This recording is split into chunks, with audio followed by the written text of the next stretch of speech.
Hey there, everybody. Welcome to the November OCA live stream. Thanks for joining us. We're glad you can be here, part of an amazing talk that's going to take place tonight. We're going to do some different things tonight that we haven't done before. We're actually going to give away a lot of cool prizes, and it's a free raffle that you get to jump into. It's for some cobalt food. It's 1 pound of flake food and like 6 small containers of flake food as well. And they're all free, and they'll be shipped directly from Cobalt, so you don't have to pay a thing. It'll come directly to you. And it's really easy to jump in and be a part of this raffle. All you have to do is in the chat, let us know you're here. Type your name out, and we will enter you automatically into the raffle. And at the end of the night, if you're still on, you'll get a chance to win because you'll be a part of our spin the wheel. And if it lands on your name, you win that prize, and we'll collect your information, and we'll get that sent out to you. So we're excited to do that tonight. It's kind of a prelude to some of the things that we'll be doing at the live virtual extravaganza. And we've got Lou here, our president, who has some things he wants to talk to us about, let us know about what's going on. And it'll be just a hype to know what's going to be happening here soon in the next few weeks. So take it away, Lou. Thank you, Byron. Before we do anything else, I want to introduce a brand new board member, gentleman from Buffalo area, who's joining us, and he's got a lot of tech expertise. And let JJ introduce. This is Jared JJ Cabin. Jared. Thanks for the lovely introduction, Lou. I'm really happy to be with you guys. I'm honored to share the screen with some gentlemen who I have a high level of respect for. I'm looking forward to listening to John's talk tonight. Some of you know that I'm a big Tanganyikan guy, and I'm all about Featherfins and Tropheus. Those are probably the two fish that I can't get enough of. And I'm happy to be here. Looking forward to spending the rest of my life with the OCA. So. Whatever. What else do I, I mean, hey, I'm a big fish nerd, right? There's worse habits we could have. And I think this is a great hobby, wonderful people. And to echo what Byron said, guys, make sure that if you are attending this, watching it live via YouTube, make sure that you hit the chat, let us know that you're here.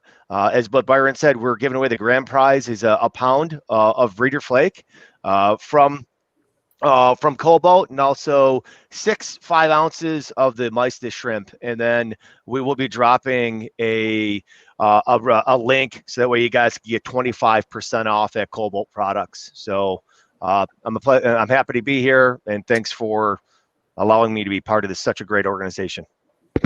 All right, very good. Thanks, JJ. Let's talk about the virtual extravaganza. First thing to know is all the profits for this go to the Jim Smith Fund, which is our fund that makes grants to those who submit projects furthering research, education, and conservation concerning cichlids and catfish. So this is not a fundraiser for our treasury; it's a fundraiser for the Jim Smith Fund. This year's winner will be announced on Sunday of the virtual extravaganza. So just like we normally do it at a real extravaganza, we'll do it on Sunday, this time on the virtual extravaganza. There will be 3 sessions. Friday night will be a 7 o'clock session. Our speaker will be Jeff Cardwell. He's sponsored by Megan McGuire and Cleveland's own Something Fishy. That's a 7 o'clock. On 7 o'clock Saturday evening, Konings will be giving a talk, Tanganyikan cichlids, from one of his recent explorations there. Odd is sponsored by the Cichlid Club of York and my friend Daniel Cohen. On Sunday, we'll be introducing a new speaker, a new personality to the American hobby, and that's Håkan Haagensen. Håkan is he's a catfish and cichlid expert. He's going to be giving a talk on a new loricariids in the hobby. He is sponsored by Nationwide Aquatics and Fatfish Aquatics, another local thing, Fatfish Aquatics. All right. Registration, $7 to register. That's all it costs. That is as long as you get it done by a week from today, because after November 13th, the price will go up to $15. And that's also that we have time to get you involved and make sure you have access to all the proceedings. This is only for people that register. So we have to make sure we get that all set up and don't want to have to do it all on the last day. So if you could get that in by the 13th, that'd be greatly appreciated. It will be carried on a private Facebook group and on which you will be invited to if you register, and on an unlisted Facebook page. And if you need to be on the Facebook page, it's if you're not on Facebook, and you need to be on I said that wrong, unlisted YouTube channel. Okay, if you're not on Facebook, email us. Either get a hold of me if you know how to, get a hold of any board member that refer you to me, or you could email Ohio Cichlid ASSOC, Ohio Cichlid ASSOC at AOL.com, so that we can make sure we know to get you involved with the unlisted YouTube channel. Let's see, another perk of registration is that you get a 12-month subscription to Amazonas magazine. It's one of the world's finest aquarium magazine, all general aquarium magazine. That's a $15 value, and you'll get a year's access to that with registration. Another big part of it is the donors award. We can't do a 50-50 Jim Smith raffle, so we're going to do this. It's a $100 drawing, excuse me, on Sunday. And to be in it, all you have to do is register. If you register, you'll automatically get 2 chances to be in it and in the drawing. And if you make $5 donation to Jim Smith Fund, you'll get another 3 chances. You make $15 of donation, you'll get 9 chances. It's right on there on the registration page. If you've already registered and you want to get more chances, make more donations to the Jim Smith Fund, you can do that. Just go back to the registration page and purchase and do that, and go through PayPal, and you'll be getting the extra tickets to the drawing on Sunday for $100.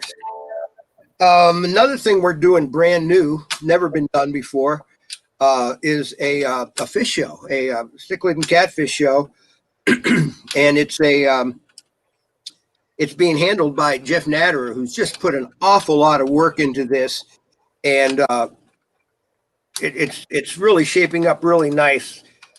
There's 123 entries. The time is closed. You can't enter it anymore because the judges are already judging the entry. So it's a video competition. We can't see the fish. We're going to see them as best we can through your videos. So all those awards will be announced on Sunday also. And there's I should have written this down, OCA Fish Show Facebook group. What's the name of that, Don? Do you remember offhand? OCA Virtual Fish Show. That's what it's called. And it's a Facebook group that you can see all the videos as I think they're all up now. So that's going to be a lot of fun to see how that works out. There's some gorgeous videos, and I put in a few, but man, some of the other ones I looked at, it was just a little fun exercise for me. So Don is our committee chair on this, by the way. He's helping. He took the lead and organized a small committee of us that put all this together. So Don's going to tell us about another aspect of it that he's more involved in. Don? Thank you. One of the things we're going to be doing, in addition to some great talks and some rare fish auctions, and also one thing Lou didn't expand on, because we don't have 2 hours tonight. We only have a short time. Frank Reese of Blue Zoo Radio, Blue Zoo TV, will be joining us to host a brief session with us, and he's a lot of fun. So looking forward to that. But Another aspect of the extravaganza is vendor spotlights. We're actually going to have vendor spotlights before and after the talks, and then some featured vendors that will be listed in our program that may be offering some specials that you can take advantage of. But on the vendor spotlights, these guys are well-known names in the hobby, except their overall sponsor is a newcomer that I want to talk about in a second here. But, we've got some big names in the aquarium hobby that are going to join us that, sell rare fish and sell products that we all use. And they're not manufacturers, but they're vendors, right? So, I wanted to talk about the ones that are confirmed right now. Overall, our main sponsor is Zugari Pets. And while that name is new to many of you, it's run by Andrew Subotnick, who's a former OCA board member and long-term supporter. He's been doing a lot of sales in the Akron, Ohio area, and is now starting up in the pet business. So he has been a vendor at live extravaganzas, but now he's got digital presence coming here in time for our show. So as a main sponsor, he will be offering specials on dry goods. And the way it's going to work is you order directly on their website, on all of our Spotlight vendors' websites, with a promo code or a mechanism to provide some discount on their specials, and those vendors will then send the product or fish directly to you. So Zugari is the overall sponsor. We also have Stefan Tanner of Swiss Tropicals, and another long-term supporter, and he's also the owner of Amazonas magazine. So I did want to clarify one thing that was said earlier. It's a free 1-year digital subscription to all registered attendees. So you won't get the magazine, but you're going to get an electronic version of the magazine that's awesome to go along with this awesome digital display and event we're having. So Stefan Tanner's a great supporter, and how can you go wrong for $7 to get a half price deal on Amazonas magazine digitally, as well as all the great content that we have. Another vendor is Dave's Rare Aquarium Fish. He's a mainstay when it comes to finding rare fish. He'll be joining us. He's confirmed. Mike Drawdy and Imperial Tropicals, another long-term supporter, will be offering fish, deals, and he'll be coming on. And also Steve Lundblad and Wet Spot. We've never had, while we've had Steve here to speak, we've never had Wet Spot engaged in the extravaganza itself. So this will be a first-time offering from Wet Spot on some great fish.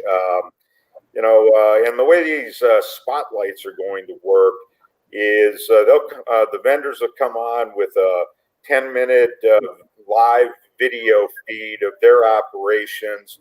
They'll show you what's going on behind the curtain, tell you about some of the things that they specialize in. Some of them, due to potential bandwidth issues and that, may be a pre-recorded message, but these spotlights will go on. They'll be 5 to 10 minutes, depending on live or pre-recorded. And then, you can go ahead and avail yourself of the great offerings that they'll have. So It's a long update, Lou and Byron, but that's what's going on. So best I know, we have we have well over 100 registrants already.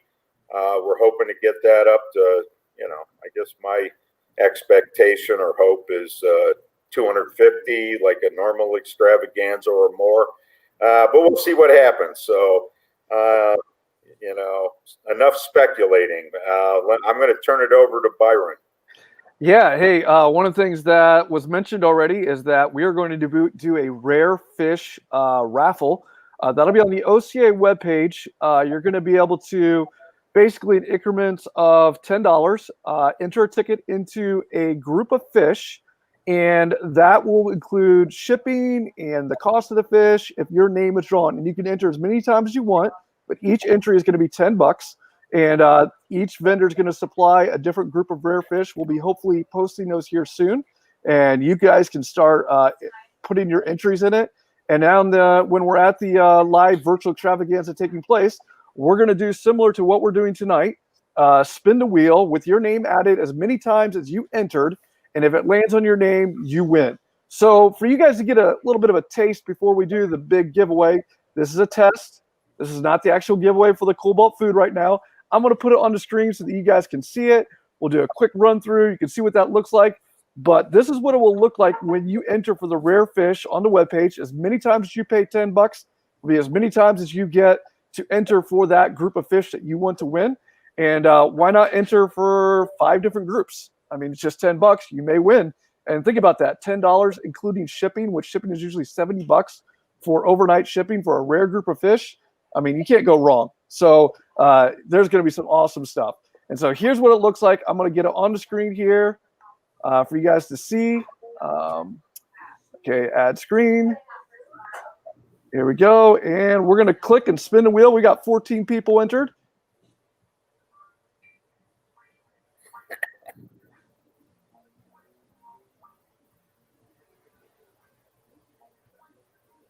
And if this is the real deal, Adam would have won one of the supplies of food from Cobalt.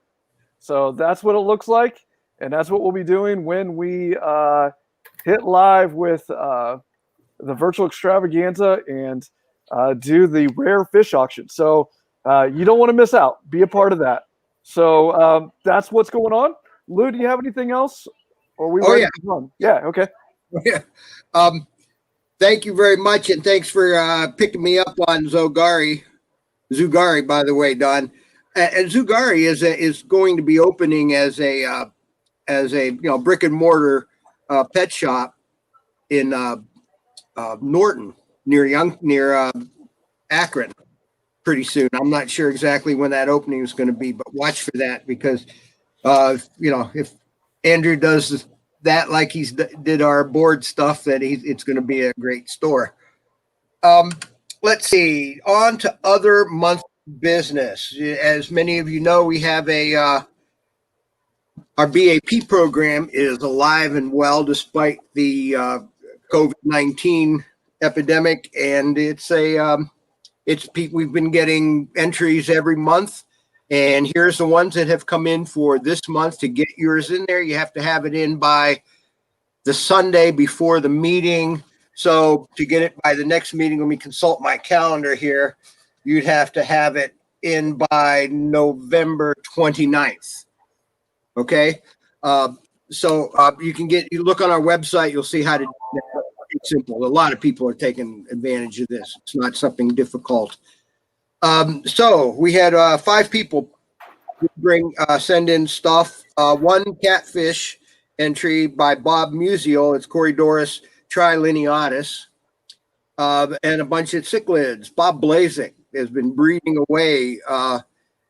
Herichthys carpintus Vontahillo is one. That's a gorgeous central Mexican cichlid. Cynotilapia Lion's Cove he turned in. And Libidinochromis hongi Sweden, which is a new line-bred, extra colorful version of the classic Libidinochromis hongi. I looked up pictures of it because I was curious, and boy, they just glow. John B. Dietrich, one of our board members, turned in Lanacara Banshai and Copatochromis lupingu. Jeff Natterer, who's handling the online virtual fish show, turned in Oreochromis aria. And Lee Spencer turned in a Lanacara Jacob Freiberg guy, the classic Otter Point natural form Jacob Freiberg guy. So those are the BAP entries for this month. Let's talk about a couple upcoming programs. Usually in December, we have a big Christmas party, but COVID is going to be Grinch about all that this year. So we're going to have a speaker. It will be Rob McClure, a very good speaker. He's going to be talking about, I don't have a topic. He's a catfish guy. I don't have the specific topic in front of me here. So it's going to be about breeding. It's going to be a how-to breeding Corey Doris, I think. Then in January, we have an old friend of ours from way back, Jay Stauffer.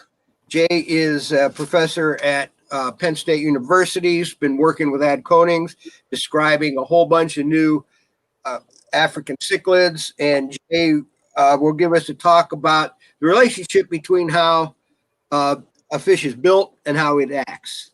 So it's going to be kind of psychology, fish psychology, why they act the way they do. So that is what we have coming up. One more time, I'd like to mention about the Cobalt Raffle. If you just came in since last time it was mentioned, put your name in the comments. You'll be entered into a raffle to win Cobalt Foods. There's 7 prizes, so got a pretty good chance of winning something. Okay, so on to the main business of the evening. Lou? Yes, sir. Turn it over to JJ for a second. Oh, Yeah, a couple things too. I failed to mention. I got so excited with my intro that Lou did that I forgot to talk about some of the other featured vendors that we're bringing on. So Dave Hale, Something Fishy. Obviously, we know and love him. Also, Ogden Aquatics. I believe that's a first-time sponsorship. Along with that, Vegas Valley Cichlids, KJE Aquatics, who already is confirmed to donating some of the rare fish for the raffle. He's also donating a big bucket of Northfin kelp wafers, Dr. B's food, and also a whole bunch of Fritz Aquatics products as well.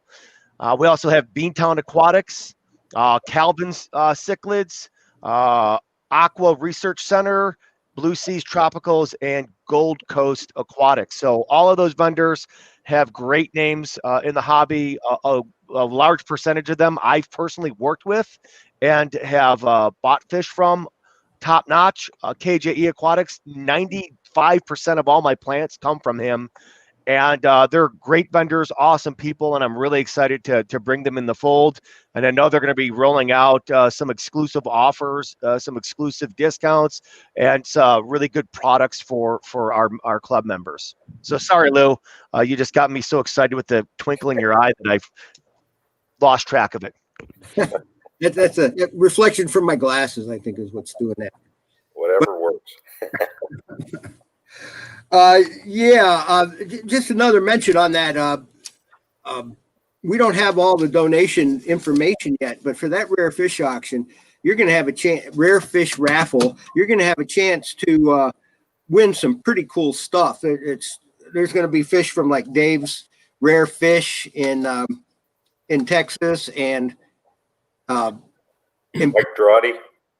Right, and there's a bunch of them. We got to get to John here because John's raring to go here. So our speaker tonight is a veteran hobbyist that I mean that in a good way. That is I've known him for a long time. He's been a fixture at the ACA conventions, been coming to the extravaganzas. He just knows a whole lot of practical information about keeping Tanganyikans, and he's going to share them with you right now. Here is John Krepper. Thank you. Thank you very much. So do I need to start here with my program? You're good whenever you want to go full screen with your presentation. Okay. All right. So first off, let me say this. I really appreciate this opportunity to present some of my experiences with Lake Tanganyikan fishes, which I've kept for many years. And along with that, I've made many friends over the years through this hobby. And there was a period of time when my kids were playing soccer and I was coaching basketball for about 10 or 11 years that I was totally out of the hobby and shelved my aquariums, and they sat in the corner of the basement, and I moved to another house and they sat in the corner of the basement. And then one day I finished the basement and I put the aquariums in the wall. And so then it was an opportunity to put some fish back into my aquariums, and that started my hobby all over again. Well, with that, I met all the friends that I had had over several years that I hadn't seen for 10 or 11 years. And, you know, you quickly realize that it's not just about fish. You realize it's a lot about relationships with anything else. And it's a relationship with people that you have an interest in, that a common interest in. And with that, you're engaging with different species of fish. You're trading back and forth, and you build those relationships. And Don and I, we go way back, and Lou and I go way back. And, you know, we're building friends all the time, like JJ and Byron. So I'd just like to say, first off, this is not only about fish over the years that I've photographed and kept, it's also about the friends that I've made. And the other thing I'd like to say is that I think it's tremendous that the extravaganza and what the OCA is putting together for this virtual extravaganza. And I'd like to bring out the point that Lou has not mentioned all the benefits of registering for this year's virtual extravaganza, because by registering for this year's virtual extravaganza, you also get an extra slice of pizza next year. There in person. So with no further ado, I'll start my presentation here. Okay, and it's Friday night, and we all want to have fun here. So it's a party. Byron, I take it you're hooking me up here. Yep, you're good to go. Because I can't see anything other than my presentation. It's full presentation now. Okay, so I'm starting off today with my Christmas present from last year. And this is from the OCA last year. I met up with Sam Skulls, and Sam and I talked about doing a commissioned painting of my Benthrochromis horii. And so my family contributed last year, and this was my Christmas present. And this is Sam's painting of my Benthrochromis horii. And if you have, I encourage you, if you have a fish picture that you'd like to have Sam to paint, he is more than willing to do it, and he does a tremendous job. Next, I'd like to say I'm sponsored by our friends at Cobalt Aquatics, and they've sponsored me for a number of years. I've been friends with Cobalts, but more importantly, I've fed their flake foods for several years, and I keep obviously Featherfins, and I keep Nasutas, which can be susceptible to bloat, and without changing any of my maintenance habits and feeding Cobalt with the probiotics, I have never had another case of bloat. And speaking with Les Wilson, who's a brilliant guy about foods, he attributes it to the probiotics to keep a good amount of the right bacteria in your fish's guts to keep the foods moving through the intestines and nourishing the fish and reducing stress and reducing the amount of bloat opportunities that they have. So with that, the promotion is a 25% discount by simply entering my name, their website at the GCCA through the end of the month. But we then again, we have the giveaways of the breeder flakes, a pound of the breeder flakes, and then 6 of the mysis flakes, and it's tremendous food. So on to the program. Lake Tanganyika. If you're familiar with Lake Tanganyika, or if you're not familiar with Lake Tanganyika, it's located in the Rift Valley. This is an aerial photo of Lake Tanganyika. It's one of the largest lakes in the world. It's the longest lake in the world and the second deepest lake in the world. It's in the Albertine Rift, which stretches from the north end of Lake Albert to the southern end of Lake Tanganyika and extends through the countries of Uganda, Rwanda, Dominican Republic, Congo, Burundi, Tanzania.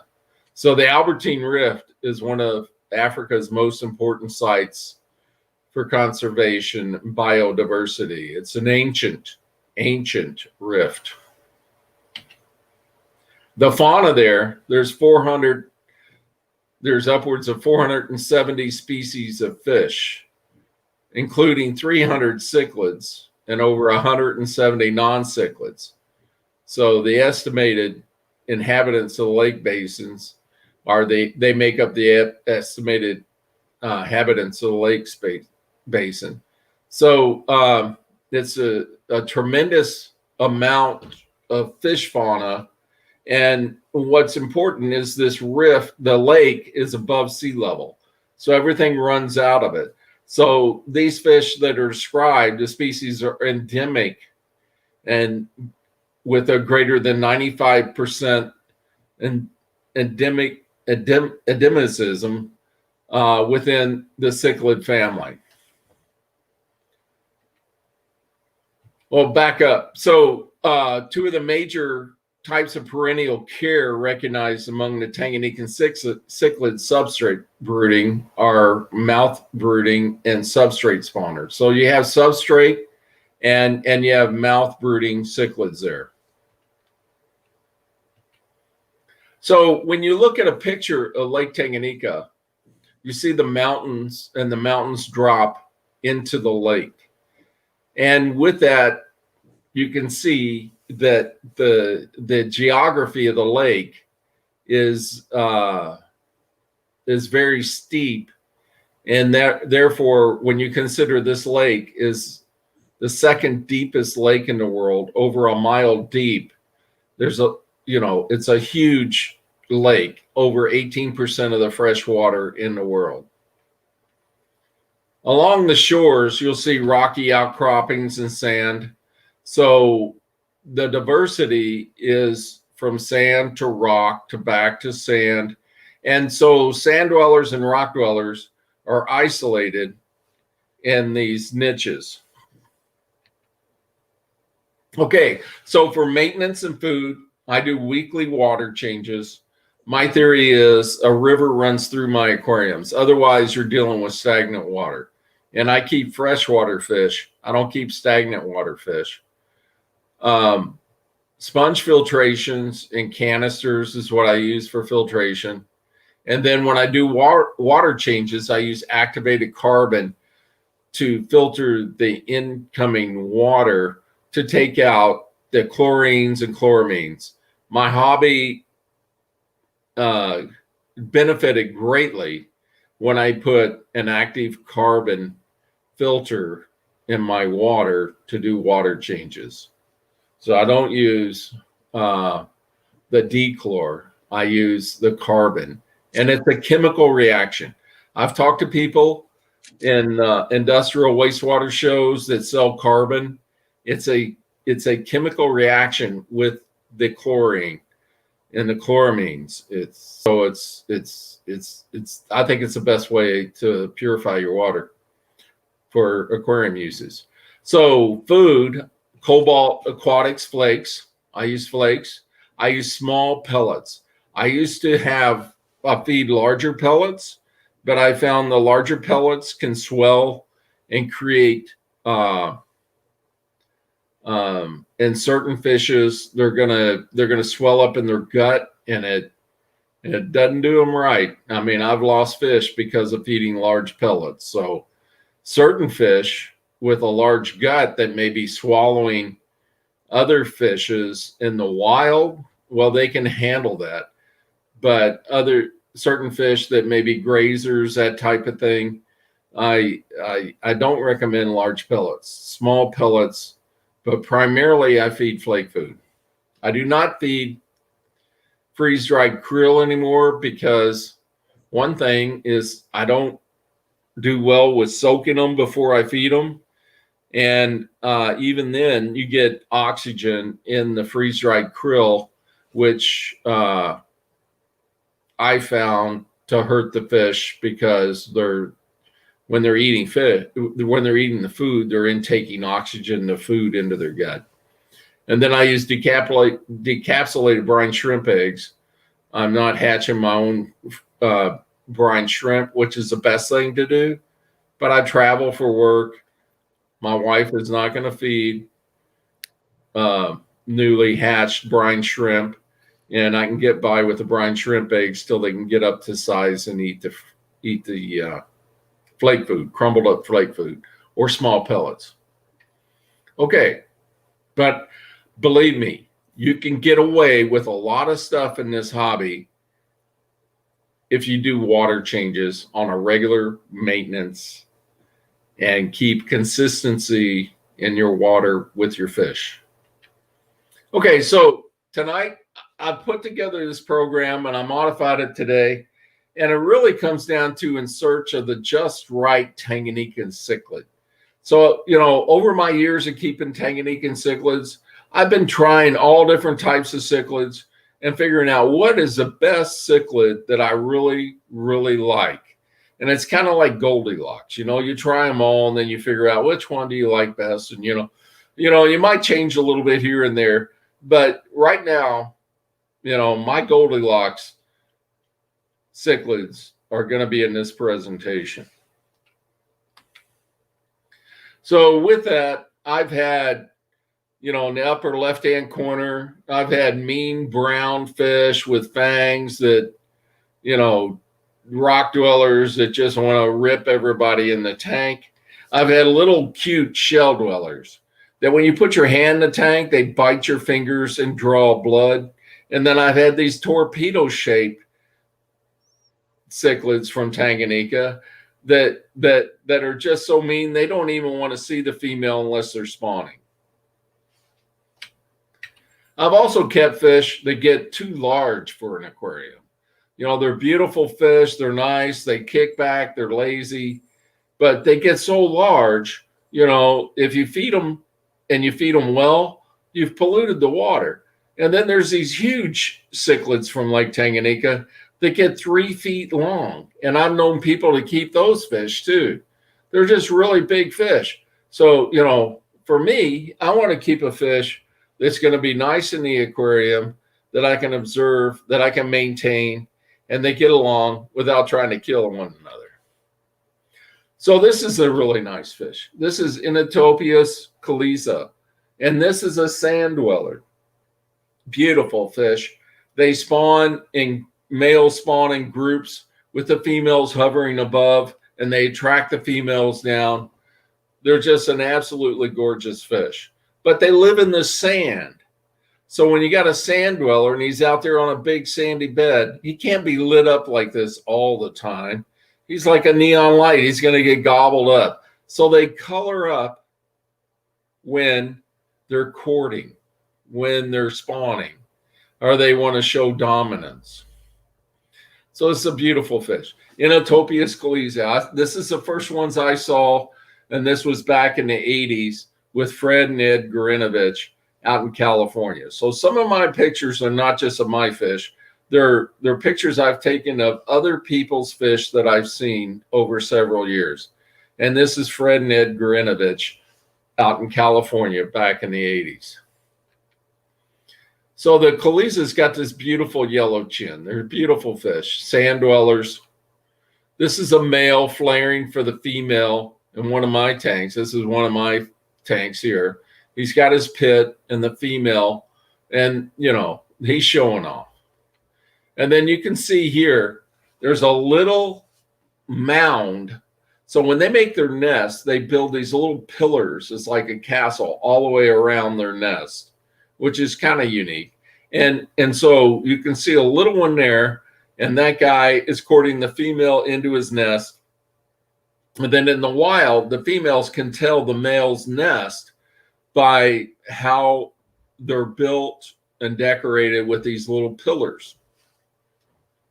So they do that in your aquarium. That's the main thing. All right, so this is Inotopius melanogenes from Indole. I mean, this guy's not showing a whole lot of color right now, but he gets a big old metallic head. Beautiful fish. Now, these guys will jump out of your aquarium. Now, you might wonder why a fish like this that stays on the bottom, on the sand all the time, would jump out of your aquarium. Well, if you're on a big sandy bottom and they're frightened, they take flight. And when they take flight in your aquarium, they go right up the corner of your aquarium and out the corner if you don't have it covered. Okay, so they're just going to go straight up the edge of your aquarium, out the top, and lay on the ground and dry out and become a fish chip. So if you keep these guys, be sure you have the corners covered. That's something I've learned the hard way. This is Xenotilapia spilopterus from Cachiz. This is about the wimpiest fish I've ever kept. This fish is such a wimp. It's it's not brightly colored. It's kind of cool. It's got the speckles on it. It's a mouth brooding, pair bonding. But if you keep this fish, you probably ought to keep it all by itself because they are real lightweights when it comes to putting them with anybody else. This is Xenotilapia flavipennis from Crocodile Island. It's a beautiful little fish. Now, these fish are about 2 1/4 inches.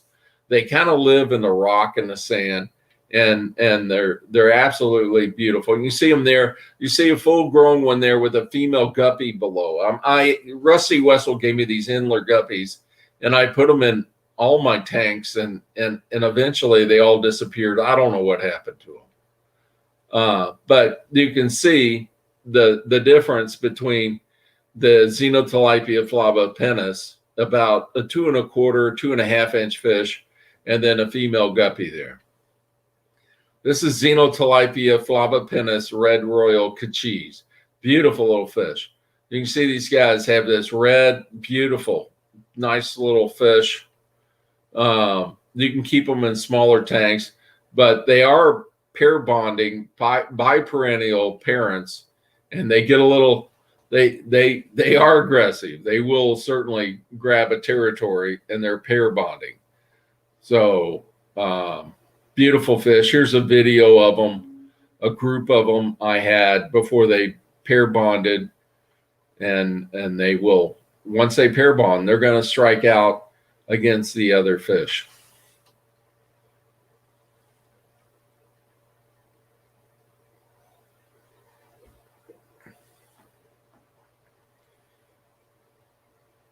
A lot of color in that fish. So Xenotilapia flavipennis, this is John Neiman's fish. I don't know if you know John Neiman's. He's out in Simi Valley. He's a really good friend of mine. He's got a fish house in his backyard in Simi Valley. It's 80 feet long and 20 feet wide.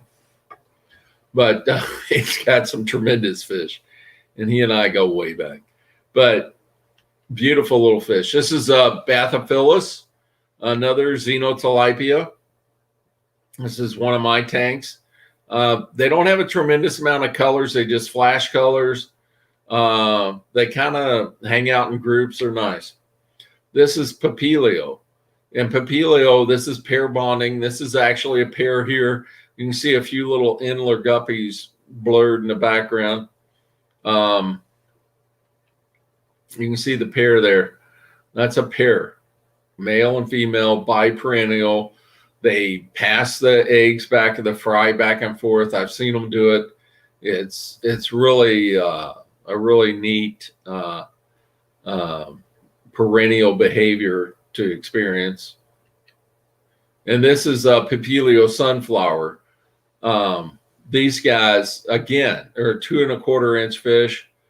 They're just beautiful, and you don't have to keep them in big tanks, right? So you can have them in smaller tanks. They're pair bonding once you get a pair, you know, so you don't have to have huge tanks for these guys. And beautiful fish. This is Xenotilapia ostrigenes from Indole. They're a little bigger, probably about a 6-inch fish, 5-inch, 6-inch fish. Again, pair bonding. There you go. Callichromis macrops. This is a fish. I took this picture at Miles Neiman's house. And one of the first time I've seen a Callichromis. These guys will just fire up. They have so much color in them. But all the Callichromis, here's another Callichromis, melanojostigma,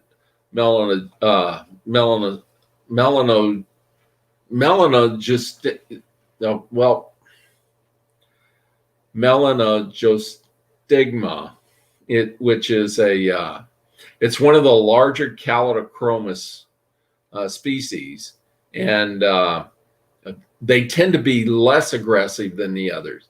But most of the Callichromis, especially this guy, once they color up, they will annihilate the other males in the tank.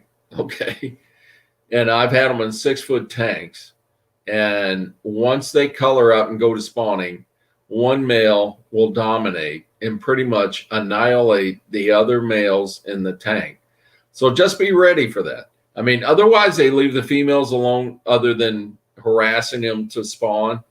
But they certainly go after the other males.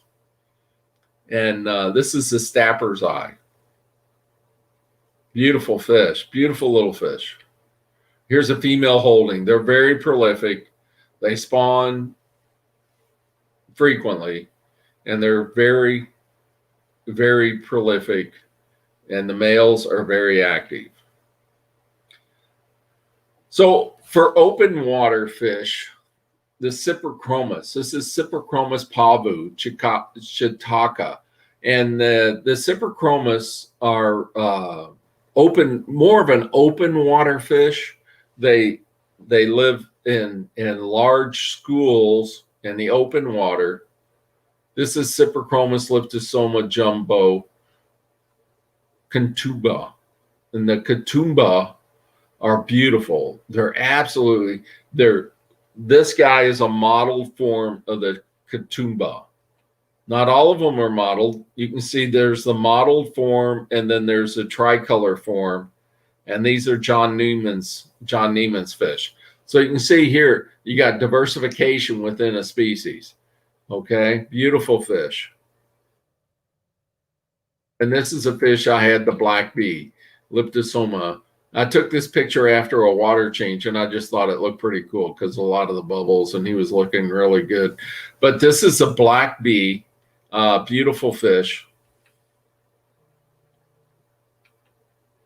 And this is Chemiconde, another tricolor Cyprichromis liptosoma. This is Cyprichromis microleptus, Cariza black. And these fish are so black.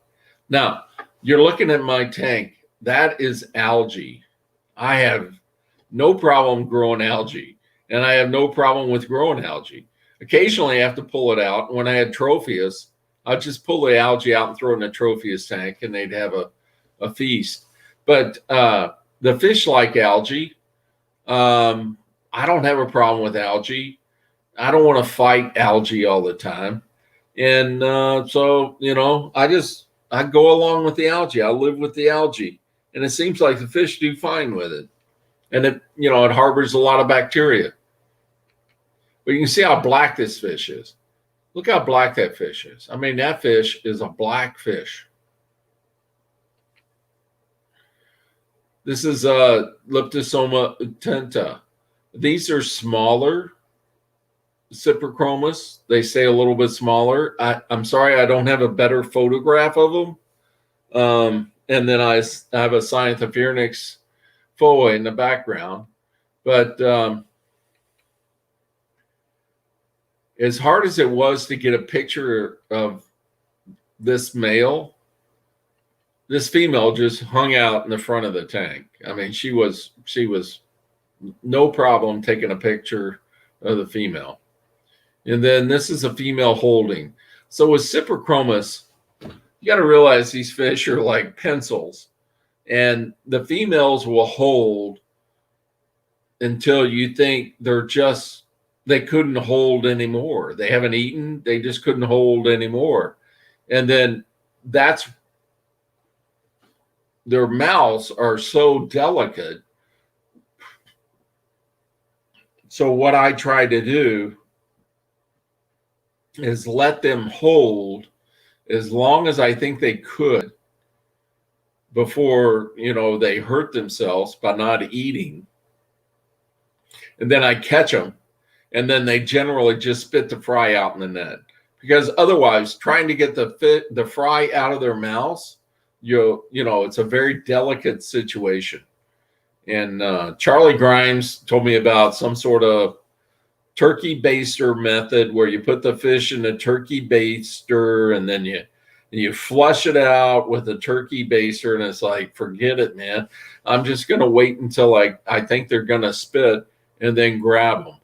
And then the fry are big. It's amazing how big the fry are in their mouths for this little fish. Another Cyprichromis leptosoma. I took this picture of Fred and Ed Gorinovich back in the 80s. So back to In Search of the Just Right Tanganyikan cichlid, with the Goldilocks thing. So just right, what I found that have been just right for my aquariums are the featherfins. So this is like the smallest of the featherfin. This is Ectodus decampsi from Zambia. This is a 3.5, 2.25 inch fish that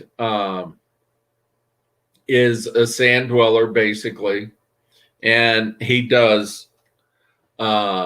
not tremendously colored, but he is very, very striking when you see the colors of this fish and the sunlight hits them, or your aquarium lights hits them just right. You can see that the color just shines off this fish. And here's one with natural lighting. This is when the sun hits my show tank, and you can see this guy just pops with color. Now, what's really nice about this fish is he mixes with other featherfins very, very well. They're not big enough to affect the featherfins because they're, 3.5 inch fish, males, and the females are smaller. So they do really well. And you can see, here's a video with a male with this and actually direct sunlight coming into the window that reflects off the fish in a show tank. And this show tank is my 8-foot bow front. So you can see he's got his nest. He's hanging out here. He does his little dance, but he's not really hurting anybody. And they get along well with other featherfins.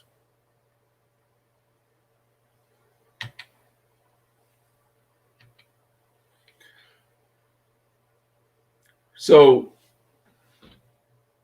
part of my discovery of finding, the right fish that I like, I found the pseudos to really be my liking.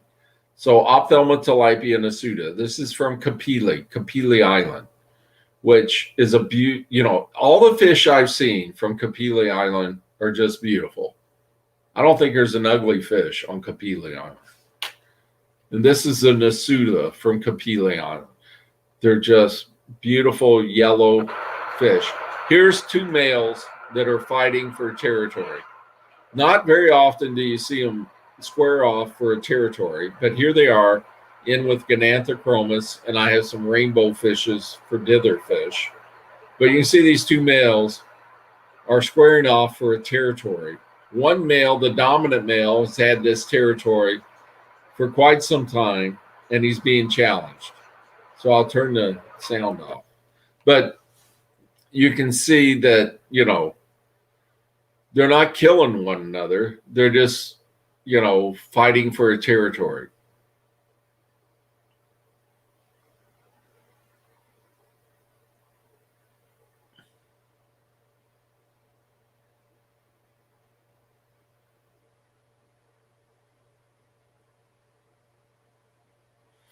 And this doesn't happen very often. But when it does, it's kind of spectacular. And a lot of times it's right after a water change. But these Kapilis, when they get dominant for territory or spawning, you can see their heads turn black. The subdominant male just passed through. He didn't have a black head. So these guys get real black in the head, but not all Kapilis. So I think there's a couple of collection points that they're getting Kapilis from. This is Ophthalmotilapia nasuta tiger from the Congo region. Beautiful fish. I have a large colony of these guys. I bought them as a leopard Congo. Okay, so I kept this slide in here as a leopard Congo. And then I showed odd connings. And he said, well, that's not a leopard Congo. Nasuta, that's a tiger. I said, okay, it's a tiger, but it's got spots on it. Here's the females. You can see the group of females, a female holding and other females. Then there's actually an Ectodus decampsi in the background, but they're in with live plants. So you can keep them with live plants as well. Here's a video. Now you can see there's a male in the back. You see the male in the background? That is a dominant male. He's got a nest back there. He's defending his nest. He's just pushing people out of the way. And this is a 180-gallon, 6-foot tank. Excuse me. But he's gotten a little darker due to his territory. Breeding color. And then there's live plants and algae. This is a fish, the Ophthalmotilapia nasuta, mabilibilli, that I've had this fish on my target list for several years. And one of the reasons is because the first time I saw an actual picture Odd Connings had in the book, it was just a tremendous fish with this orange fish with these black blotches on it. However, the exporters, to get a male with the black blotches is very rare. So what I found, and I found them about a year ago in the States, and I hadn't seen them before in the States. I saw them in Germany. I was actually in Germany, and I visited a wholesaler there, and he had a group of them, but he couldn't ship them to me. But I found these in the States about a year ago, and so I finally got a colony of these guys, and they're maturing out. But this is a mabilibilli.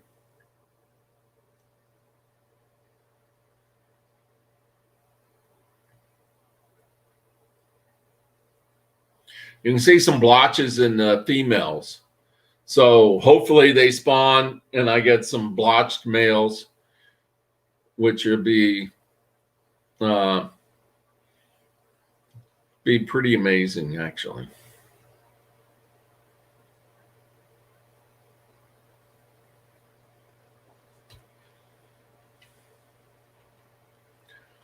This is Ophthalmotilapia nasuta sela. And I bought these fish as fry.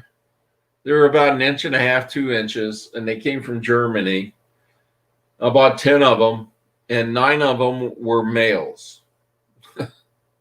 I don't know if they were able to sex them over in Germany better than we can in the U.S., but I ended up 9 out of 10 males. And so that didn't end up so well as far as spawning them.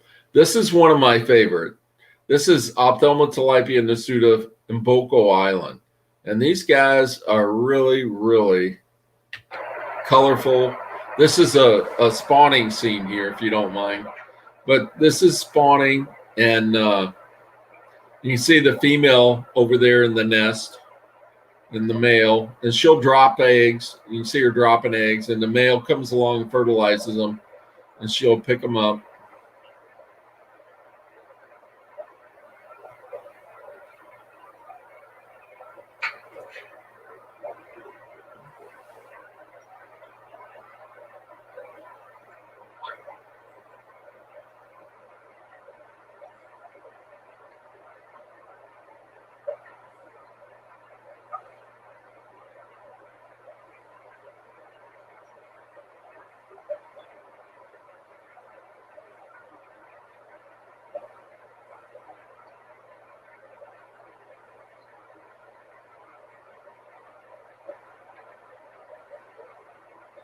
Now watch for it, because a subdominant male comes in.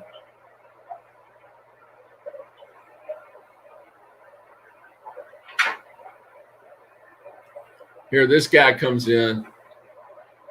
He wants to spread a little. So, you know,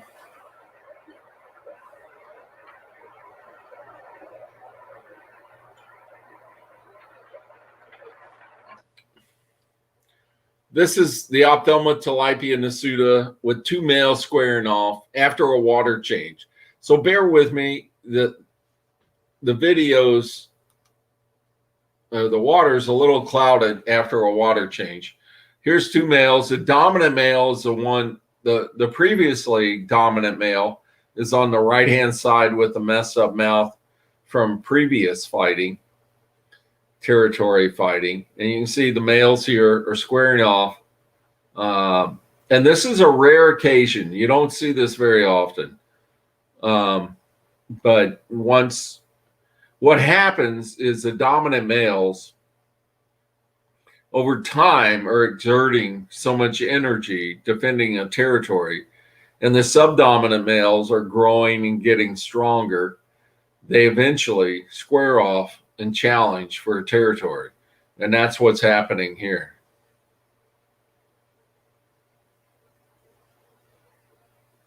It's a beautiful fish. That blue it's like painted on, and the yellows and the black and the barring. I just think they're beautiful fish.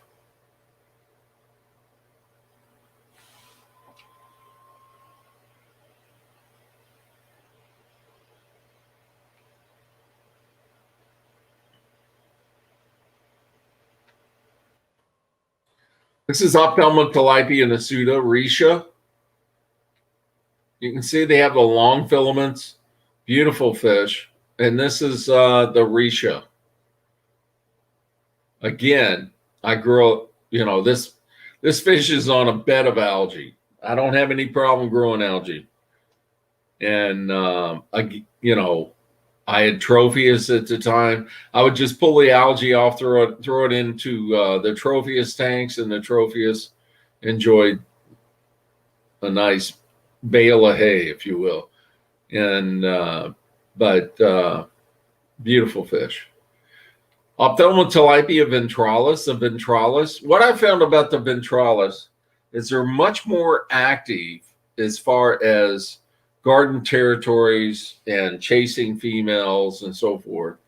But this particular ventralis is so dark blue, it's hard to get a good shot of them. And there again, nothing from Kapili is an ugly fish, and this is absolutely beautiful fish. But the best thing I could do is get a video, and the video showed the colors better than any photograph I've taken. So here's a video of the Kapili. You can just see those guys. They're so dark blue, purple with the yellow, just a beautiful fish.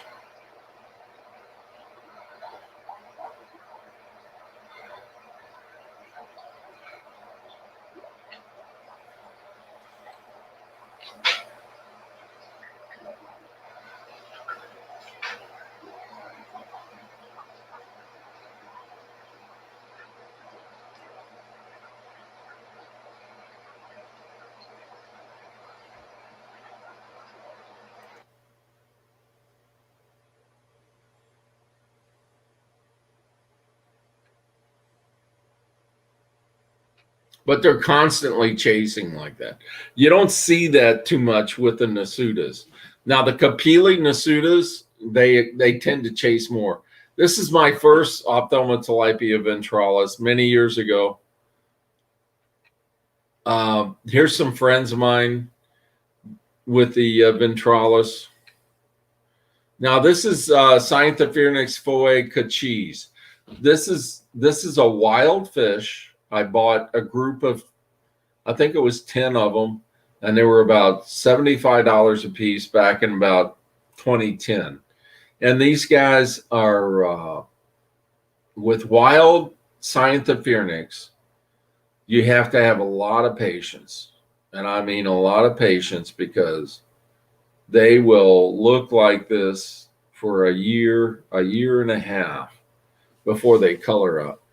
In some cases, particularly wild fish. And I asked Odd Connings about this, and he says it's because they catch them off a nest and it shocks them and they don't get comfortable again. So think about that. These fish have to get comfortable to color up, to show their true colors in the aquarium. And so that means they have to be comfortable with the environment they're in, with the size of the tank, and who their tank mates are, or you're not going to see the true colors of these fish. And then once that happens, this fish turns into this fish. Same fish. That's the same fish in a matter of a couple of days. He had dug a pit, 100 pounds of sand. He had built the burrow. You can see the burrow there. And that's about a 6.5, 7-inch fish that moved 100 pounds of sand to one end of the tank and built this big burrow and colored up like this to spawn. And once they color up like this, they stay colored for quite a while. Beautiful fish. This is what I bought as Cyanthophrynix foe capata. You can see the beautiful colors in these fish when they color up. Tremendous. This is a video. This is my 8-foot bow front. It's 320 gallons. These are the capata. Now you can see this guy's got a nest right there. Okay. This is a community tank. So what I call a community tank, I got some Transcriptus in the rocks. I got another male over here with another pit. So I got 2 males with pits right now, okay, of the Cyanthophrynix. And then if we look over to the left, the Exodus decampsi has a nest over here. So there's actually 3 breeding nests and an 8-foot long tank, which for sand dwellers, I think is pretty tremendous. There's a lot going on here. It almost looks like 4 nests, but that's just dug out between the other 2 nests. So there's 3 breeding nests going on right now. in an 8-foot tank, but they need their space. Okay. So they have to have space, and they have to be able to claim a territory. So that means somebody else can't dominate the tank. Scientophornix fucifer. This is a picture I took a long time ago. Fred Ned Gorinovich, you know. This is Scientophornix fucifer. This is, they may look like this when they come in, and it takes time before they color up. Benthrochromis tricaudae. I bought a group of fry, Benthrochromis tricaudae. This is what they look like when they came in. This is how they grew up. I lost a number of them. I learned a lot about Benthrochromis, how they jump, what they eat. And this is Benthrochromis horii. So it's a beautiful fish. I have these fish in my my show tank. Benthrochromis are deeper water fish, 150 to 300 feet deep. They're plankton feeders. They don't know what the hell to do with the surface of the water. The females go up and grab air bubbles from the surface. They don't like bright lights. They're a deep water fish. So the tank I have them in, I use spotlights, and I control throughout the day the intensity of the light so that it's not too bright of a light. And there again, they're spotlights, so I'm not lighting up the entire tank. And I found that they do best like that. I haven't spawned them. I don't even hope to spawn them. They're very difficult to spawn, but they're beautiful fish. Here's a show tank. This is an 8-foot bow front. It's all glass. The glass is 3/4 inch thick. It's bowed. It's 320 gallons, but you can see here's a Benthrochromis.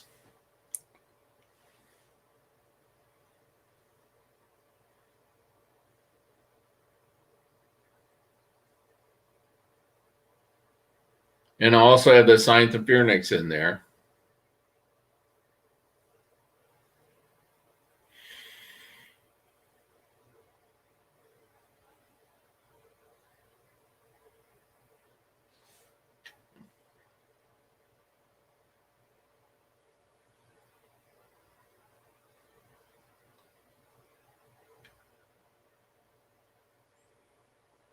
Sorry for the reflections. It's just, you know, with videos, it's difficult not to get the reflections. Unless you got, you know, more sophisticated equipment than I have. Let's say that.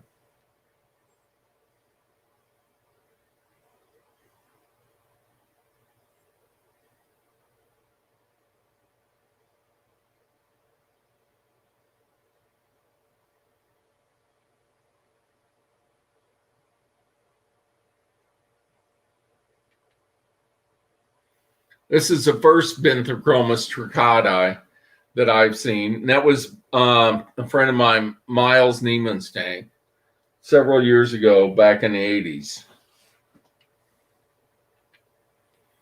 Parasiprochromis nigropennis. This is a beautiful fish. These fish live in caves. They're not sand dwellers, they're cave dwellers. They live deep back in caves. And my understanding is you look in the cave and you just see these neon stripes, this beautiful fish. They're very docile. You really don't want to have them with many, you know, they're best as a species tank, but they're absolutely beautiful. This is the albino version of Parasiprochromis nigropennis. Greenwoodachromis christii. This is John Neiman's fish. This is a mud dweller. So beautiful fish, mud dweller. This is Gnanthochromis permaxillaris. It's another mud dweller. Okay, so I've thrown in some mud dwellers here. These guys are beautiful.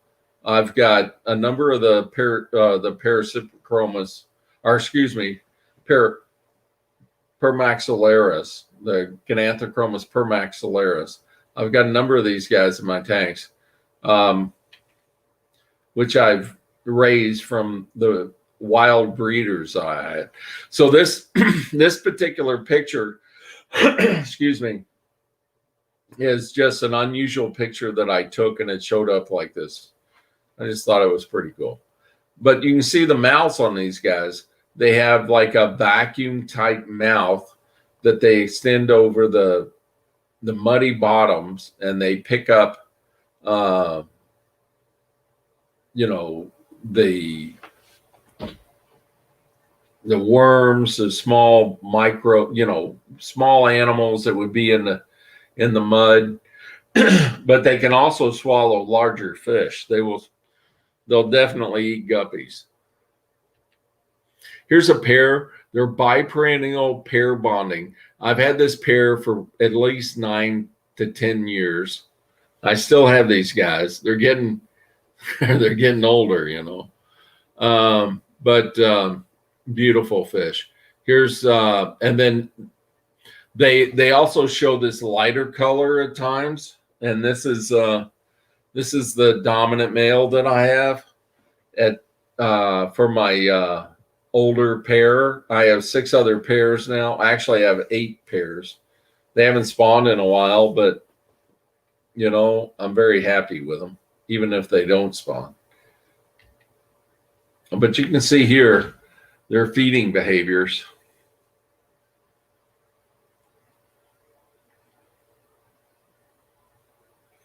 That's the dominant male. That's the male. And the female. Like I said, I've had these guys for 8 or 10 years.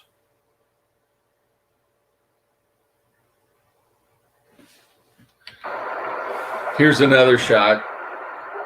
This is a clay pot that I have that is totally covered with algae, and they love to be in holes.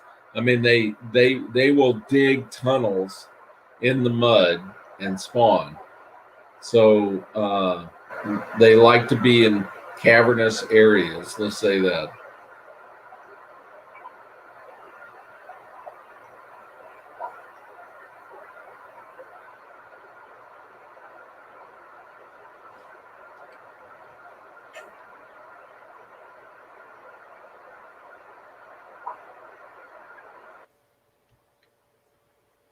This is Liminochromis auratus, another mud dweller. This is an older picture I took several years ago, but the Liminochromis auratus are in that group of mud dwellers as well, muddy beds. So what can you mix with featherfins? I found that the Tangicotus, Erydemotus, the Goby type cichlids, they do fine with them because they pair bond and they pretty much tend to themselves. So these are good tank mates. Excuse me. Also, Neolamprologus mustax. It's a tremendous fish. It's a great aquarium fish. I will take this fish 10 to 1 over any Lulupi. You don't see them that often, but they are a tremendous aquarium fish, and they tend to stick to themselves, you know. So they're not out there chasing everybody. Also for dither fish, the rainbow fish are, you know, they understand the cichlid aggression, and they will do well with your feather fins, and they're beautiful fish. And then if you ever been to the wet spot, I've been there. This is Steve Lundblad. We mentioned Steve Lundblad, and he has these Ultim Angels, which are just absolutely gorgeous in his pet shop. And then my mentor was Art Haley with the Louisville Tropical Fish Fanciers. Art was one of the founding fathers, and this is one of Art's discus, and he wrote a book, Raising Baby Discus, which is one of the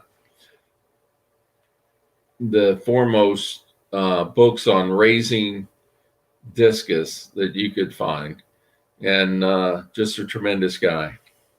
But that's my presentation. I'm looking forward to answering some questions. Do we have some questions? Yes, we do. I'm going to post one up here on screen from Christine Perkins. She was kind of one of the first ones to ask a question back early in your talk. She said, do you pre-filter the water through the carbon prior Yes, to water change? I run the water through the carbon canister. I have a canister, and so it runs through there, and that's what, dechlorinates. Mm-hmm. And then let me see here. We have another question. While you're looking for that, Byron, pull that up. I got a question for you. First of all, great presentation. Absolutely loved the way how your tanks look. I think algae is life. That is the key to getting many fry to occur. Also, have a soft spot for mustax as well. I actually have a pair of mustax in with my oventralis. So it was good seeing you talking about that pairing. But my question would be for what would you recommend for people to get started? Because I like to encourage people to challenge themselves if they're interested in a species. Go out and try it. What would you recommend? Tank size. What would be and species? What would be one of the easiest entry level feather fins for somebody to start keeping?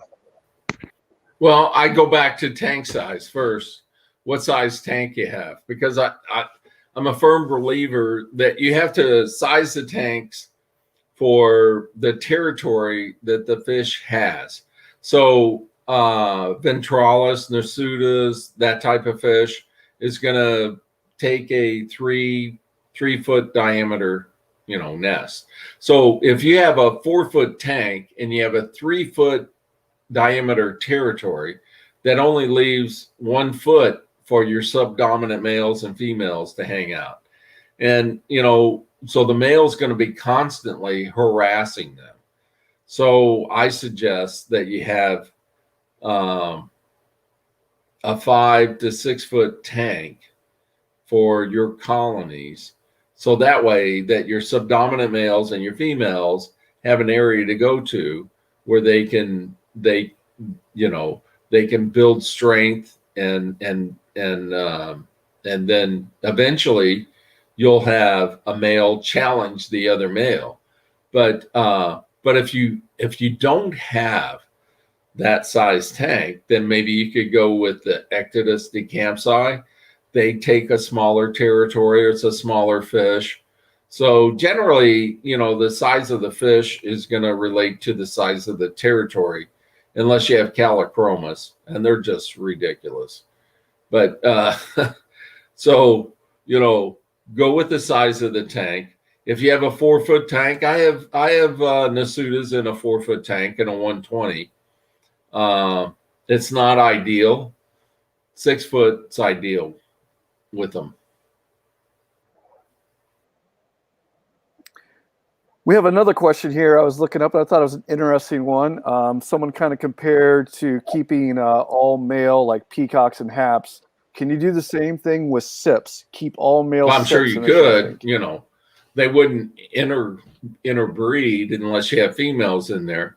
Then you might get some interbreeding. One thing about sips, when they do pair off, they're very aggressive. I mean, those guys are turned into missiles. So the thing about a Cypricromus is they're open water fish, but when they claim a territory, they triangulate a territory in the open water, and they do that same thing in your tank. So when they triangulate a territory in your tank, in the open water in the tank, they will defend it fiercely. And so if you have other species that are in that open, that want to be in that open water, then they're targets. And I've had Cyprichromis just descale an Ophthalmotilapia nasuta in a day. Wow. You feed them one day and you come back and the guy's just hanging in the corner, hanging on to life. That's crazy. I got another question here. It says, what is the pH of your tap water after filtering with carbon? Do you add biocarbonate or use other things to harden your tank water? Well, I'm pretty fortunate here in Indianapolis. We have really hard water, high pH. So it's, our pH is like 8.4, something like that. We got a lot of limestone. I don't have to worry about it, I have well water. It's probably in the 9s. Yeah. So, Tanganyikans love that. I mean, that's one of the reasons I love having Tanganyikans here. And then got another question here. How do you identify the Callichromis? How do you say that name? I'm never good at this. Plurispilus. Yeah. Subdominant males to prevent too much aggression if they're in a 48-inch tank. Well,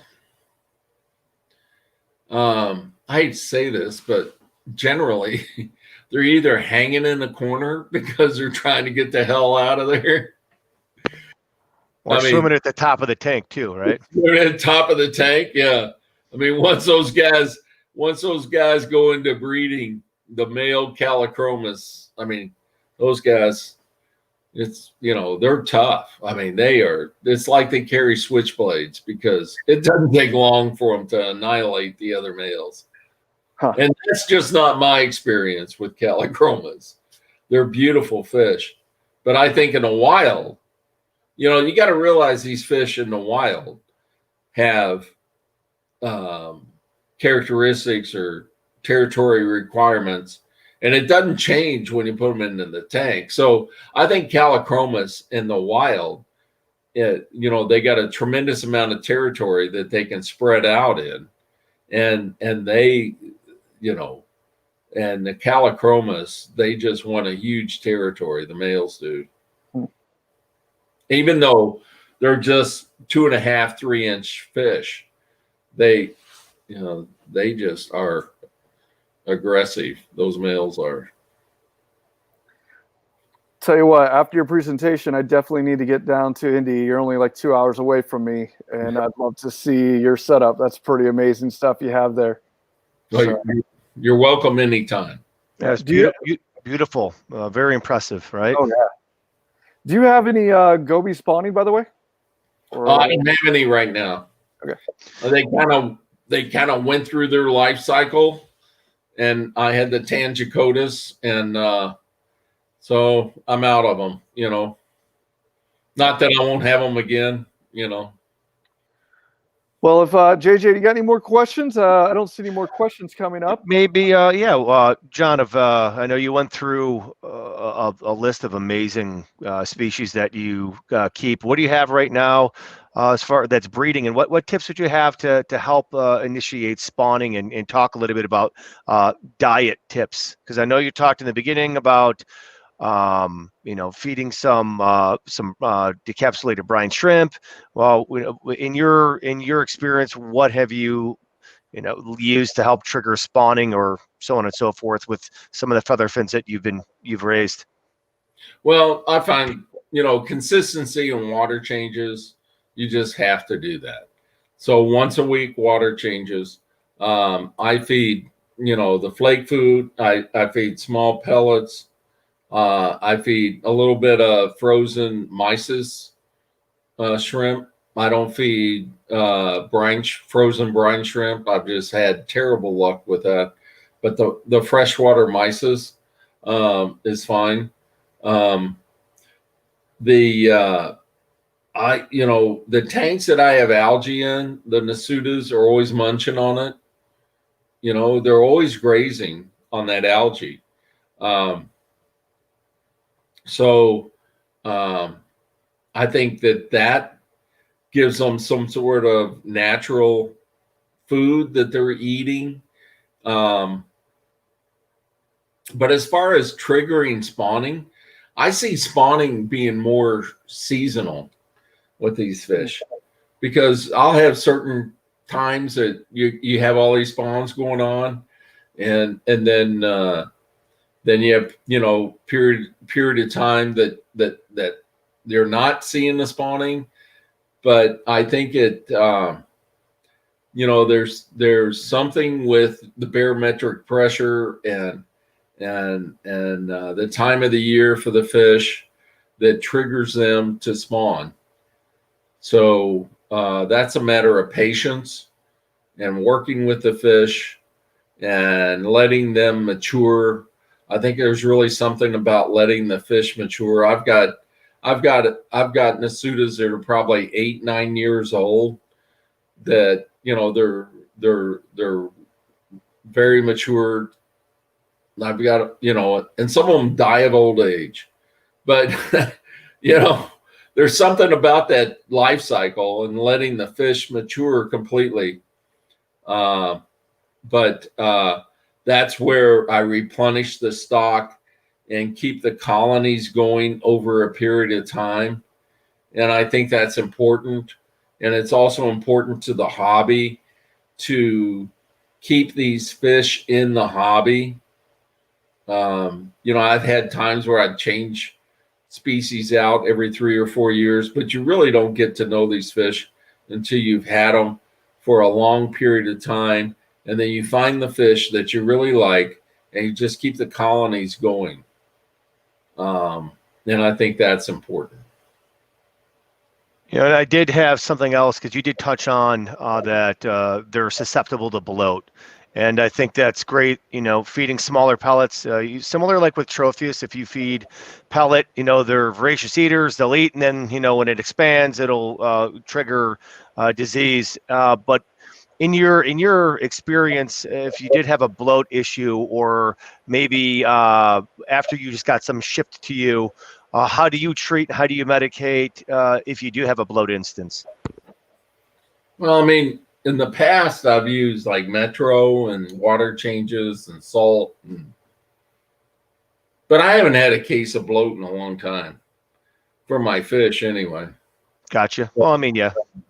But yeah, but I think that you know, nobody has really put their finger on what bloat is, what creates bloat. And I've asked Dr. Paul Uzell, and I've asked a lot of people about this, and nobody can say definitively.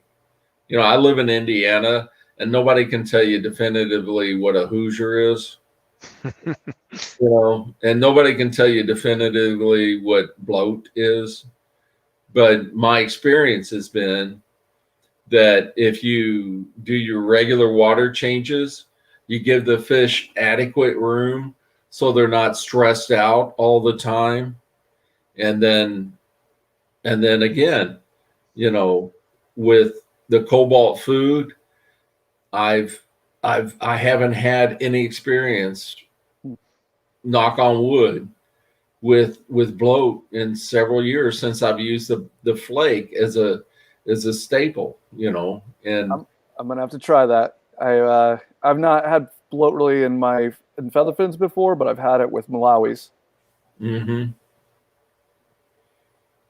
And, you know, talking to Les Wilson, he says it builds up the good bacteria in the gut. It helps them process the food. It keeps them It keeps the food moving through their intestines, so it's not building up that bacteria the bloat can have. So. Well, with that, I mean, we're getting pretty long here, about an hour and a half in, but it's been amazing. But I'm thinking we got to get this raffle going. We got to give away the raffle bot. Yeah, we've got, let's see how many people we've got entered. We got 32 people entered. Wow. First thing we're giving away is a signed autographed T-shirt that Lou is wearing. Lou's wearing Lou's hat. So, sadly, the campfire, man. I know he's out here. Don's been watching the whole time in a live stream, but Adam, he's unmuted. There he is. Yeah, he's Don. Do you have any questions? Yeah, you know, how big do some of the featherfins get, John, like a Nasutis?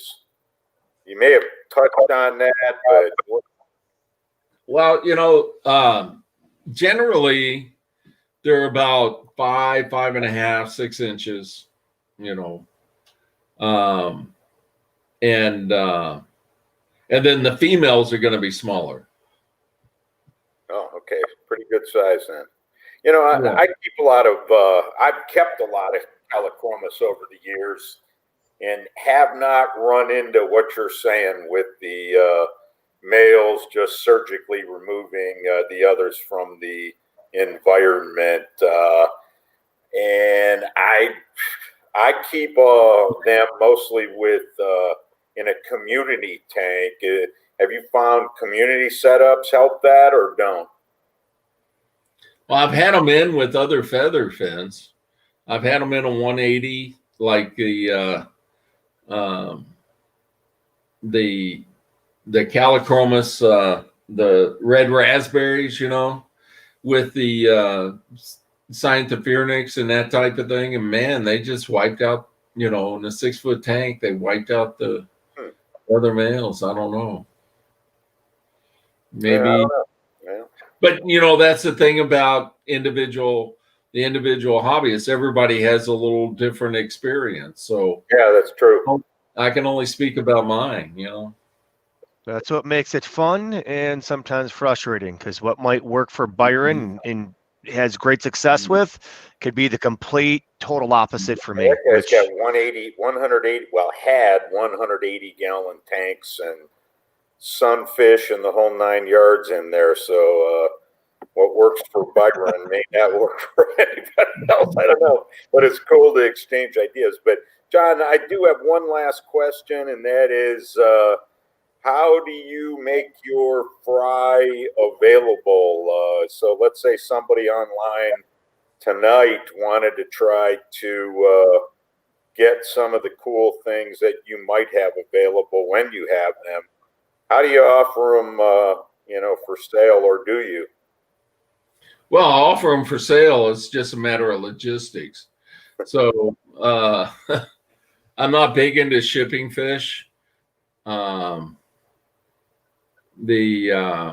do travel for work, so sometimes I get up to Cleveland, sometimes I get, northern Indiana or Kentucky, that type of thing, which I can always, work something out that way. Or if you get to Indianapolis, you're always welcome to come here.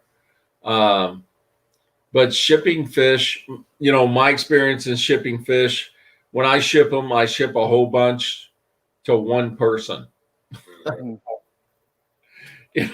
Maybe I'm lazy, I don't know, but I'm not into, bagging up fish and taking them to the airport, that type of thing. Now, I know there's FedEx and there's other avenues to ship fish. Yeah. So how far are you from Cincinnati? Well, I'm in Indianapolis. I'm on the northeast corner of Indianapolis and Fishers, Indiana.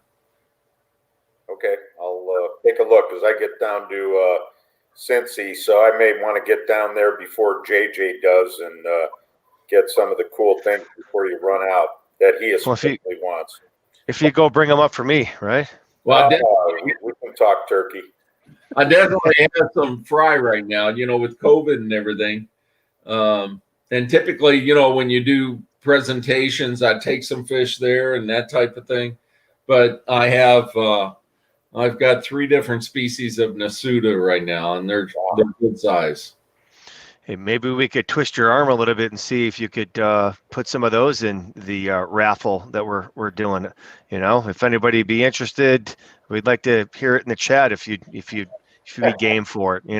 Hey, make sure here and pick them up. Oh yeah, well, Byron will drive down there and he'll pick them up and he'll ship them. Oh boy! All right. Speaking of which, we got a raffle, don't we? Yeah, let's see who's going to win that. All right. Hey, real quick. Randomizer. Yep, I got the randomizer. So the question I have real quick before we go on, do they need to be online to win? I don't I'd say know. I'd say I don't know. We have to hunt them down. You're going to do the randomizer. Do they have to be? I mean, how's the randomizer work? Oh, it's random. It'll spin the wheel and then it'll land on someone's name. I got everybody's name entered. There are 32 people entered. Us on the live stream are not included. We don't want to seem like we're biased. Right. So, yeah, it's 32 people who have made it known that they've been here. Our live stream was up to 40 plus at one time, which is pretty amazing. Let's say they got to be here. Let's say they got to be here. You know, stick it through the end, right? What did you? I don't know that you made that, but we made that perfectly clear. So we just said shout out in the chat. Yep. I would say my personal opinion is if they weighed in, they should be in it. And then next time we can be super clear right up front that you have to be to the end. That's my opinion. I'm sure it won't be hard to reach out to them. Won't be hard to we could reach out to them through social media or whatever. Yep, and I got their names spelled out and everything, so we should be able to find them whether they're on YouTube or Facebook. So, or you spin the randomizer again. Yep, here we go. All right, I'm gonna share the screen and we will go full screen. And this will be we're gonna do the biggest item first. And once you win, you cannot win any of the other items. You can only win one. So this is what the pound of flake, right? The big bucket of flake, right? Yes, it is. So I'm getting it full screen. Does it show full screen now? Yep. All right, here we go. This will be for the pound of flake. Man, I need to get some of that. All right. I love the background music. Oh, look at that. Oh, man. Looks like Steve. All right. Somebody want to help me out by writing his name down? Yeah, I got it. All right. Do that. So I take it you guys know who Steve is. Well, congratulations, Steve. All right. We're clicking the remove button. Steve is officially removed. And now it's for the smaller containers of, how'd you guys say it again? The Meister shrimp, right? The Meister shrimp. Yep. Flake, right? It was a Meister shrimp flake, right? Flake. It's really good. Good stuff. All right, here we go.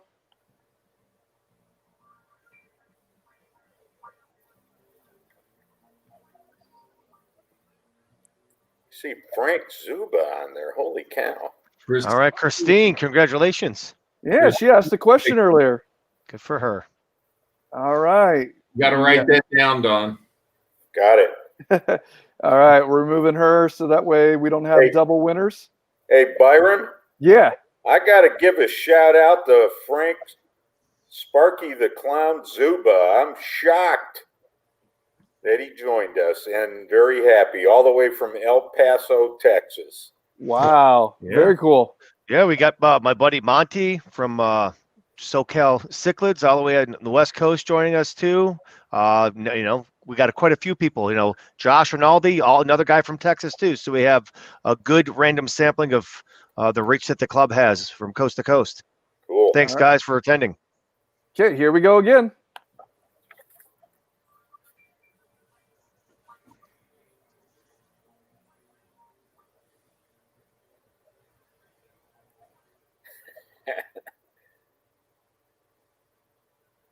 All right, here we go. Do you guys know Heath? Yeah. Congrats, Heath. You got some Meister shrimp flake.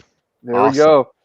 How many left do I have? Is it 3 more? Yeah, you even got the cobalt symbol in there. Oh, yeah. Yeah. Had to make it official. So maybe when nice we touch. do the raffle for the rare fish, I can put the actual fish in the center for that raffle. Oh, that's a good idea. So I see Ron Hansen all the way from Minnesota just got nudged out.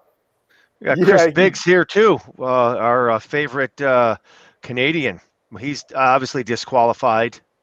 Oh, I didn't realize he was Canadian. Yeah, we got Biggs here. Yeah. Boom, he's gone. Yeah, Chris.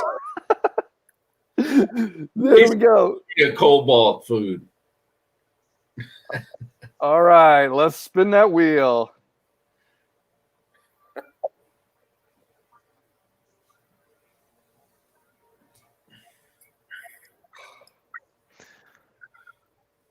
Congrats, Jason. Yeah. All right. We got 2 more. Yes. And how funny. Both, there's 2 spins where Don Gray was so close to winning. Sorry, Don. We love you. Have no control over this. This is truly random.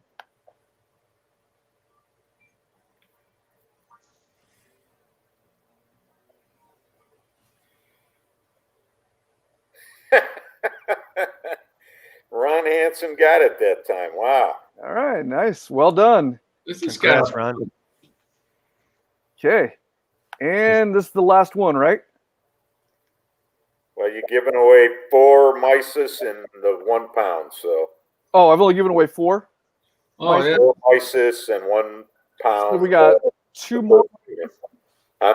4 2 more. mysis. but we got 2 more left. So we got 2 more. Yep. Okay. All right. Here we go. You got 2 more chances, everybody. All right. Let's see who's going to take it away.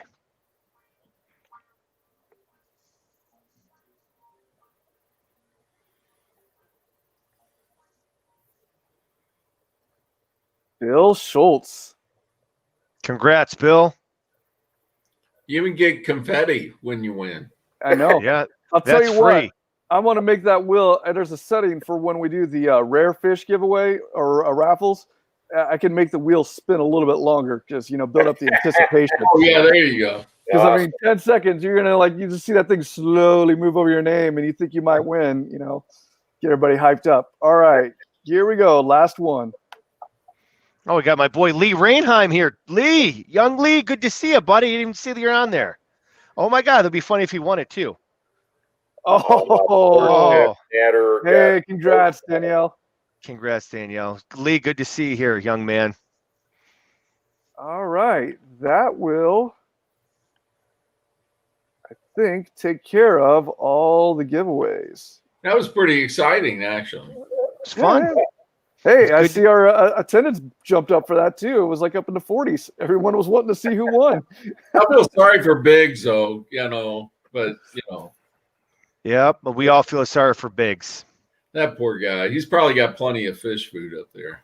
Yeah, I Exactly. don't know if pig farmers do accumulate much fish food. I don't know.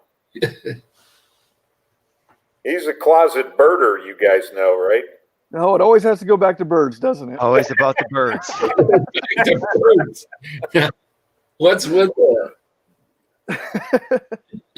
I guess after Tanganyikan's, you start trading that in for going out and taking pictures of the the illustrial brown-headed nuthatch. So Yeah. You'll pay for that. I don't mind. someday. I don't mind taking pictures of them. They have to come to me, though. Yeah, there you go. All right. Well, I think that concludes our November live stream. Thanks again, John. That was amazing. It really Great was talk. informative, and loved learning about just the different types of Tanganyikans out there, especially the featherfins and sand sifters. Hey, quick item, Byron. All right. Yeah. This is breaking news today that there was a man caught in Yellowstone trying to cook chickens in Old Faithful. Was that Chris Biggs? Biggs. It had to be Biggs. Either him or Jonathan Straczynski. Is that like Yep. deep frying them? Yeah. He's got to get out of the cold weather. Well, he got expelled from the warmth. Wow. All right. Yeah, I'm done. No more bird stories. All right, everybody. Thanks again for tuning in. We look forward to seeing you soon. It's not too late to sign up for the virtual extravaganza. It's going to have a lot more bells and whistles, and we're going to make that thing pretty amazing.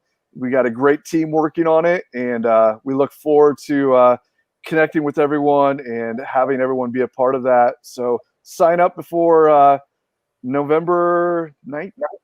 13th. 13th. Okay. And Right. and we'll get you the link to be a part of our private Facebook page or the unsolicited YouTube page so that you can watch exclusive content. Thanks again, everyone, and we will see you in a couple weeks. Take care, guys. Good job, John. Thank you.